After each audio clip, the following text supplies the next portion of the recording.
Hello student, तो आज हम करेंगे क्लास 6 का प्रश्नावली 3.2 से क्वेश्चन नंबर 7। इसमें हमें दिया है अभाज्य संख्याओं के ऐसे 3 युग्म लिखिए जिनका अंतर 2 हो। तो हमें क्या लेना है कि अभाज्य संख्याओं के ऐसे 3 युग्म का मतलब होता है जोड़ा।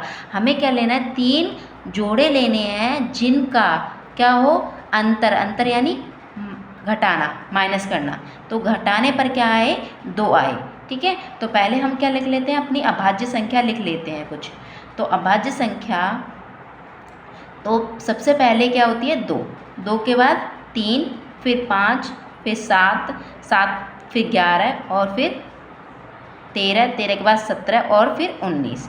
अब हम इनमें ही देख लेते हैं कि हमारे 3 जोड़े निकलते हैं कि नहीं निकलते। तो देखो, आपको देखो 3 में, देखो 5 में से आप क्या करोगे, 3 को अंतर यानी घटाओगे तो क्या मिलेगा, 2 मिलेगा। ठीक है, फिर 7 में से 5 को घटाओगे तब भी हमें क्या मिलेगा, 2 मिलेगा। फिर 13 में से हम क्या घटाएंगे, 13 में से हम 11 को घटाएंगे तब भी हमें 2 मिलेगा। तो यानी हमें क्या मिल रहा है, 3 युग्म मिल रहे हैं। तो देखो कौन कौन से, पहले 5 में से हमने 3 घटाया तो 5 और 3।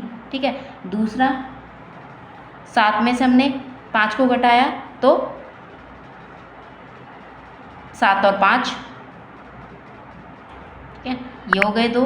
दूसरा, और देखो 13 में से हमने 11 घटाया तो मिला हमें 2, यानी ये कौन सा हो जाएगा, 13 और 11, यानी हमें ये 3 युग्म मिल गए जिनको घटाने पर हमें क्या आ रहा है, -2 मिल रहा है। ठीक है, हमें जिनको घटाने पर क्या आ रहा है, -2। तो आपकी किताब में है, जो आपकी किताब है उसमें अब क्या दे रखा है, तो छोटी संख्या पहले दे रखी है और बड़ी बाद में। तो आप क्या कर दोगे, इसको उल्टा कर दो। ठीक है, जो संख्या पहले लिखी है उसे बाद में लिख दो, जो बाद में लिखी है वो उसे पहले लिख दो। तो देखो ये 11 पहले लिखा है, ये 13। तो ये आपके क्या, 3 युग्म पूछे थे। क्या पूछे थे, 3 युग्म यानी जोड़े। तो ये 3 जोड़े हो गए और इनका अंतर क्या है, 2। तो 2 इनका अंतर है। तो ये हमने कर लिया। आई होप आपको समझ में आया कि कैसे किया है। तो आपको पसंद आई, वीडियो पसंद आई तो वीडियो को लाइक करें, शेयर करें, कमेंट करें। Thank you.